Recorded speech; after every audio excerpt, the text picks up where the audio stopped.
So when we talked last time, we talked about only one character, that was tallness. Now what happens when pea plants showing two different characteristics? मतलब जब हम दो different characteristics की बात करेंगे तब क्या होता है, ठीक है? तो वो हम इस पैराग्राफ में देखेंगे. See, when pea plants showing two different characteristics are bred with each other. Bred means breed का third form है ये, okay? जब इन दोनों को ब्रीड किया गया, pea plants showing two different characteristics are bred together, then what do the progeny of tall plant with round seeds, मतलब एक ऐसा था, एक कैरेक्टर ऐसा था कि वो टॉल था बट उसमें राउंड सीड्स थे, तो ये एक कैरेक्टर.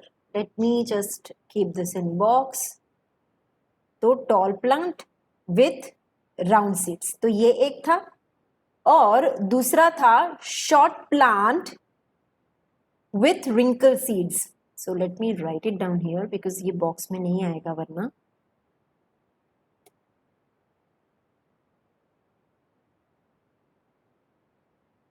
सो दूसरा था plant short plant with wrinkle seeds, ठीक है. तो एक था tall plant with round seeds और दूसरा था short plant with wrinkle seeds. जब इन दोनों को ब्रेड किया गया तब क्या हुआ? तब उन्होंने पाया कि they are all tall and have round seeds. Okay, so they found that they were all tall and round seeds के साथ हुए. हावेवर आप देख रहे हो कि उसमें रिंकल सीड्स भी थे, तो इसका मतलब क्या हुआ कि रिंकल सीड्स रिसेसिव ट्रेट में चला गया और राउंड सीड्स डोमिनेंट स्टेट्स में चला गया. Okay, fine. So tallness and round seeds are these dominant traits. तो हो गए ये जो टॉलनेस और राउंड सीड्स का जो ट्रेट है वो क्या बन गया? वो डोमिनेंट ट्रेट बन गया. इसी की वजह से जो प्रोजेनी हुई वो टॉल और राउंड सीड्स की हुई. रिंकल सीड्स तो उसमें आए ही नहीं, ना ही ड्वार्फिज्म आया उसमें. मतलब शॉर्ट और रिंकल सीड्स वो रिसेसिव ट्रेट हो गए. नाउ तो पहले हम इसको डायग्राम के फॉर्म में समझने की कोशिश करते हैं. Just a minute. So now see what happened when they bread with to plants with to different characters. तो एक प्लांट ऐसा था जिसमें टॉल था वो प्लांट और उसके सीड थे वो एकदम एग्जैक्ट राउंड थे. और दूसरा प्लांट उन्होंने ऐसा लिया कि जिसमें वो शॉर्ट था और उसके जो रिंकल सीड्स थे वो थोड़े रिंकल थे, ठीक है, एग्जैक्ट राउंड नहीं थे. तो जब इन दोनों को ब्रेड किया गया, so they found that the progeny was tall and with round seeds. Okay, so they were exactly round. इसका मतलब ये है कि ये कैरेक्टर जो है, ये ट्रेट जो है, शॉर्टनेस मतलब ड्वार्फिज्म का और रिंकल सीड्स का, वो रिसेसिव ट्रेट हो गया. और रिफ्लेक्ट कौन सा ट्रेट हुआ? ये वाला trait, that is tallness and round seeds. Now so ये हमने देखा डायग्राम से कि किस तरह से दो डिफरेंट प्लांट को उसने लिया और किस तरह से डोमिनेंट ट्रेट्स उसने पाए और रिसेसिव ट्रेट्स उसने पाए. Then but what happens when these F1 progeny are used to generate F2 progeny by self pollination? So अब उसने क्या किया?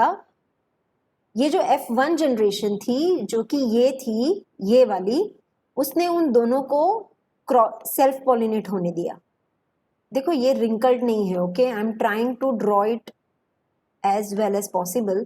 तो ये टॉल है, they are tall like this, because I can't copy it, otherwise I would have copied it. Anyways, तो ये जो F1 जनरेशन है ये है आपकी F1 जनरेशन, ठीक है. और उस F1 जनरेशन को उसने यहाँ पे लिया, तो ये है, इन लोगों को सेल्फ पॉलिनेट होने दिया, इन लोगों को. सो what did he observed with this? What did he observe? So let's look at this now. So when these F1 progeny are used to generate F2 progeny by self-pollination, he found that some F2 progeny are tall plants with round seeds. तो कुछ कैसे थे? Tall थे और round seeds थे. Okay, so let me draw this again.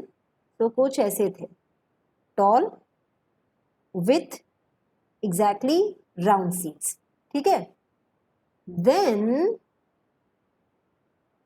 And some were short with wrinkle seeds. तो कुछ ऐसे थे जो शॉर्ट थे और रिंकल सीड्स वाले थे. ये रिंकल सीड्स वाले. फिर however there would also be some F2 progeny that showed new combination. और कुछ तो ऐसे भी थे F2 progeny में जिन्होंने न्यू कॉम्बिनेशन दिखाया. So some of them would be tall but have wrinkled seeds. मतलब ये चांसेस हो सकते हैं. ठीक है. तो उसने जितनी प्रोजेनी क्रिएट की उसमें नहीं होंगे शायद, बट ऐसे चांसेस हो सकते हैं कि ऑल टुगेदर न्यू कॉम्बिनेशन दिखाए. और वो कौन सा new combination? That toll with wrinkled seeds. तो ये एक ऑल टुगेदर दूसरा कॉम्बिनेशन भी हो सकता है, tall with wrinkled seeds. So tall with round, short with wrinkle, and ये टॉलनेस और ये रिंकल, ये दोनों का भी कॉम्बिनेशन हो सकता है. ओके, सो ये भी उसने नोटिस किया. सो there would be all the new combinations. Some of them would be tall but have wrinkled seeds, while others would be short and round seeds. तो ये भी possibility है कि short with round seeds हो सकते हैं. तो ये सारे chances हैं. These are all probability कि ये हो सकता है. So you can see as how new combinations of traits are formed in F2 offspring. तो ये जो हुआ वो F2 offspring हुए, ये वाले. ये जो चार हुए ये वाले, ये F2 है और ये जो है वो F1 है. ठीक है. तो इस तरह से. So new combinations of traits are formed in F2 offspring when factors controlling for seed shape and seed color recombine to form a zygote, leading to form F2 offspring. The tall and short trait and round seed और wrinkle seed traits are independently inherited. तो इस तरह से जो progeny होगी वो toll होगी round seed के साथ या शॉर्ट होगी रिंकल सीड्स के साथ. देखो जब ये सेल्फ पॉलिनेट हुए तो ये कैसे थे? Tall round. ठीक है. बट जब उनकी प्रोजेनी हुई तो उसमें शॉर्ट ड्वार्फिज्म का कैरेक्टर भी देखने को मिला और रिंकल का कैरेक्टर भी देखने को मिला. इसका मतलब इन दोनों में कहीं ना कहीं वो ट्रेट्स होंगे, इसीलिए तो इसमें आए हैं. बट बिकॉज ये इसमें दिख नहीं रहे हैं, ये वाले जो ट्रेट्स हैं ड्वार्फिज्म और रिंकल सीड्स का, वो रिसेसिव ट्रेट कहलाएंगे इसमें, और ये वाले जो है वो उसमें डोमिनेंट ट्रेट कहलाएंगे. जबकि अगर हम F1 प्रोजेनी की बात करें तो नेचुरली हमने वही देखा कि सिर्फ ऐसे ही दिख रहे हैं ये. इसका मतलब कि ड्वार्फिज्म और रिंकल इसमें रिसेसिव है. इनकी जो प्रोजेनी होती है F2 प्रोजेनी, उसमें जरूरी नहीं है कि सारे ऐसे हो. तो देखो उसने ये पाया, ये दो तो उसने किया था एक्सपेरिमेंट, ये भी प्रोबेबिलिटी उसको लगी, राइट. तो वो कितना रेशियो है उसके ऊपर डिसाइड होगा कि कौन से डोमिनेंट होंगे और कौन से रिसेसिव होंगे. अगर आप फर्स्ट पिक की बात करो, इस पिक की अगर बात करो तो देखो इसमें आपने देखा कि ये जो 3 प्लांट है वो टॉल थे और ये एक ही प्लांट जो है वो शॉर्ट है. तो इससे भी हम कह सकते हैं कि tallness is a dominant trait here and dwarfism is a recessive trait here. क्योंकि ज्यादा से ज्यादा रेशियो, देखो रेशियो किसका ज्यादा है? टॉलनेस का ज्यादा है, राइट. तो देखो 1T 1T 1T. तो इससे भी हम कह सकते हैं कि tallness is a dominant trait and shortness is a, और dwarfism is a recessive trait. So जब एक्सपेरिमेंट होते हैं तब वो लोग काफी सारे एक्सपेरिमेंट करते हैं और फिर उसका रेशियो निकालते हैं और उस रेशियो से उनको पता चलता है कि कौन सा ट्रेट डोमिनेंट है और कौन सा ट्रेट यू नो रिसेसिव है, राइट.